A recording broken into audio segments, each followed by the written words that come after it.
Am I concerned about the use of energy in Bitcoin mining? No, actually, I've referred to, I feel like Bitcoin is protected by a wall of encrypted energy. And the fact that there's a lot of energy involved, I think, is a good thing. It creates security to the network. If we had 12 servers with 12 stakes of some random coin on them, and we were trusting those 12 servers to protect $200 billion, I would think that's much riskier. I think I'm not really interested in finding quick, elegant, cheap shortcuts to protecting all the money in the world. I think it's kind of a silly notion to be concerned about the use of energy in Bitcoin mining. As I said before, first of all, it's coming at off the marginal points of the grid. The only places people are doing Bitcoin mining are places where there's power that's in excess, that has where the highest marginal utility of the power is Bitcoin mining. If human beings were willing to pay more, then they would price the Bitcoin miners out of the market.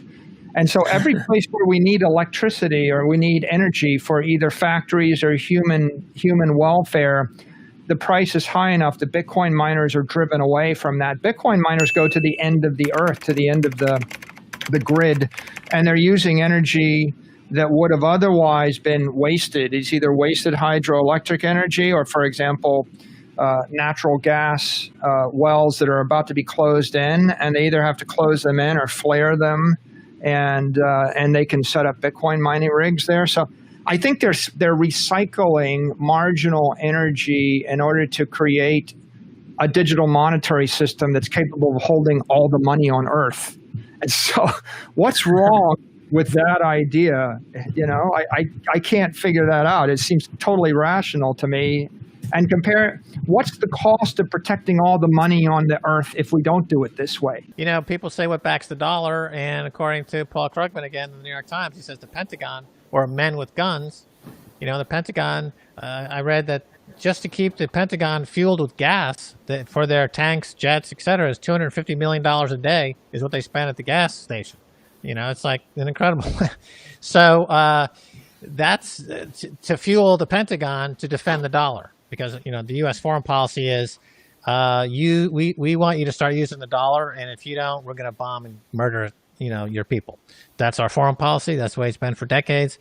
So, and that's all very inefficient. So, and the idea of entrepreneurs coming up with ever more evolved energy technologies is, you know, so exciting, and why that's the way it should be. We should be searching for these things, and that's really, really exciting. Bitcoin is moving the industry towards renewables. You know, the cheapest energy in the world right now is solar and wind, and this is what Bitcoin's tapping into. So it's forcing all these fossil fuels to look at Exxon and BP. Their stocks are crashing because their model is crashing. The fossil fuel industry is crashing. Renewables are really on the upsurge. And the Sun Exchange, yeah, they sponsor the Orange Pill podcast. They've got a brilliant model. They install solar cells, and they convert sunlight into Bitcoin, and goes right into your wallet. And while you're helping to, to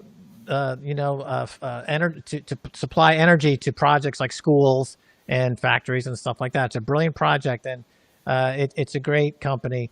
But that idea that Bitcoin is boiling the oceans or that it's a waste of energy is diametrically wrong. It's 180 degrees wrong. It's wrong.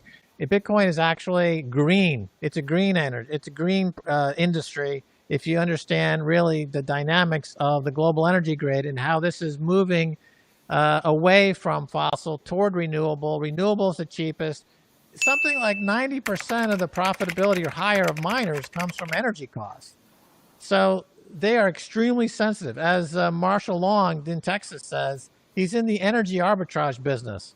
He's not in the Bitcoin mining business. He's in the energy arbitrage business.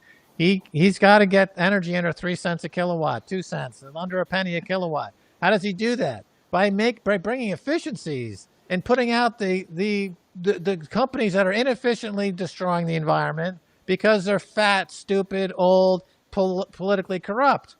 They're all going to be disintermediated. So we want agile, Bitcoin mining energy users to make the industry efficient, move over to renewables, and actually, in the case of the Sun Exchange, you're monetizing sunlight. I mean, and they're paying like 10, 11% a year on their projects. These DeFi projects that offer 5 or 6%, and you're taking 100% risk. Go to the Sun Exchange, you're getting 9, 10, 11, 12% in some cases, and you're not taking, that risk. You're taking minimal risk. So why not just turn the sunlight into Bitcoin? I mean, Bitcoin is love. Bitcoin is freedom.